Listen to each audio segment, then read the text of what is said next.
Halo guys, selamat datang di Gen Adi Lab, channel yang membahas seputar dunia pertanian. Bersama saya Gen Adi, mari kita jadikan pertanian Indonesia menjadi lebih baik. Oke, pada kesempatan kali ini saya akan membahas tentang penyakit karet daun pada tanaman jagung yang disebabkan oleh jamur atau cendawan Puccinia sp.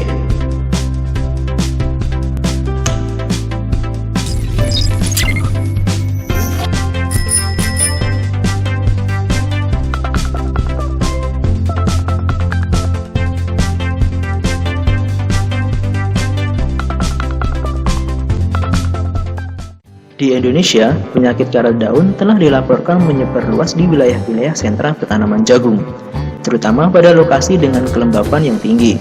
Tanaman yang terinfeksi penyakit tidak dapat melakukan aktivitas fisiologis secara sempurna.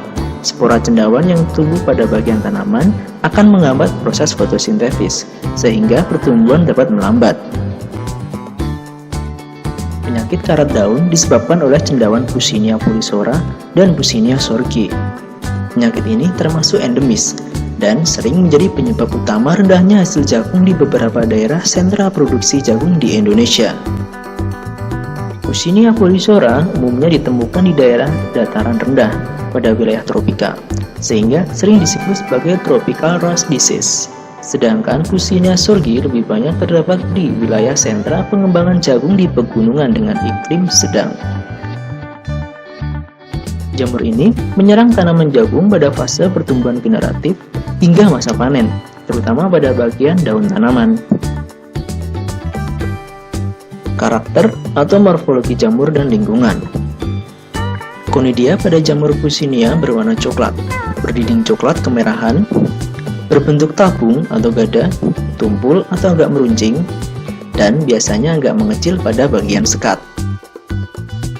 Penyebaran penyakit karet dipengaruhi oleh terbentuknya uroidospora. Jamur ini tidak dapat bertahan hidup pada jaringan mati karena tidak dapat hidup sebagai saprofit. Artinya, hanya dapat bertahan hidup pada inang yang masih hidup.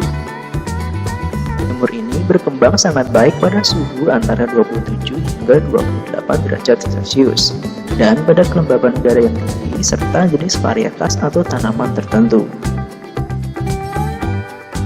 Gejala awal pada tanaman jagung yang terinfeksi penyakit karet adalah adanya bisul pada kedua permukaan daun, bagian atas dan bagian bawah, dengan warna coklat kemerahan tersebar pada permukaan daun, dan berubah warna menjadi hitam kecoklatan setelah teliospora berkembang. Pada tingkat serangan berat, daun menjadi kering sehingga dapat mematikan tanaman. Kehilangan hasil oleh penyakit karet.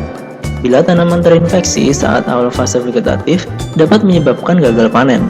Beberapa hasil penelitian di luar negeri menunjukkan bahwa penyakit karet pada jagung dapat menyebabkan kehilangan hasil sekitar 45 hingga 65%.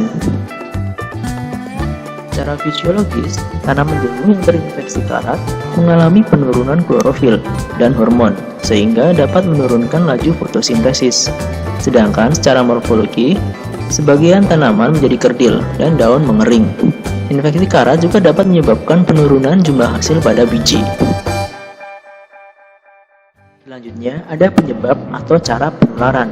Infeksi selama musim pertanaman tergantung atas spora yang tertiup angin. Uroidospora merupakan inokulum pertama.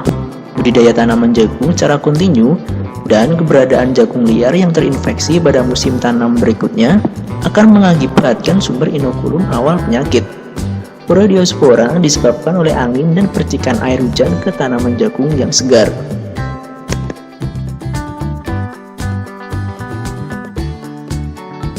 Demikianlah pembahasan mengenai penyakit karet daun pada tanaman jagung yang disebabkan oleh cendawan Puccinia sp. Di video selanjutnya saya akan membahas tentang cara pengendalian dari jamur ini. Jadi pantengin channel ini terus agar selalu mendapatkan video update terbaru dari channel ini. Kemudian tulis juga di komentar jika ada yang ingin ditanyakan atau saran seputar dunia pertanian lainnya, supaya kedepannya channel ini dapat berkembang dan memberikan informasi yang lebih lengkap dan menarik tentunya. Terima kasih.